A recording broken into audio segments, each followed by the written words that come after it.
որ մոլորակում հնարավոր կլինի բնակվել։ Մերկուրին կայրի մեզ, Վեներան կհալեցնի ծծմբական թթվով, իսկ գազային հսկաները նույնիսկ մակերևույթ չունեն։ Դեռևս ամենալավ տարբերակը Մարսն է, չնայած ունի խնդիրներ, որոնց անդրադարձել ենք նախորդ թրիլերից մեկում։ Մարսն ունի 3 կարևոր առավելություն։ Օրը տևում է գրեթե նույնքան, ունի եղանակներ, ունի թույլ գրավիտացիա։ Ինչպես բնակեցնել Մարսը։ Իլոն Մասկն ունի լուրջ պլաններ։ Մինչև 2050 թվականը Մարսի վրա ստեղծել ինքնաբավ քաղաք, որը կունենա շուրջ 1 միլիոն բնակիչ։ Ինչ ես կարծում, կստացվի։ Ամեն ինչ կսկսվի այս տարի։ Տեսլայի Optimus ռոբոտները կգնան Մարս, առաջին շինարարական աշխատանքները կատարելու։ Հետո կգնան տիեզերանավերը, յուրաքանչյուրը 75 տոննա բեռով։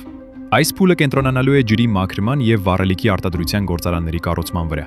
Երբ հիմնական պայմանները պատրաստ լինեն, կսկսվի մարդկանց տեղափոխումը դեպի Կարմիր մոլորակ։ Սա ֆանտաստիկա չէ, այլ SpaceX-ի իրական պլան է։ Կապրեիր Մարսում, գրիր մեկնաբանություններում։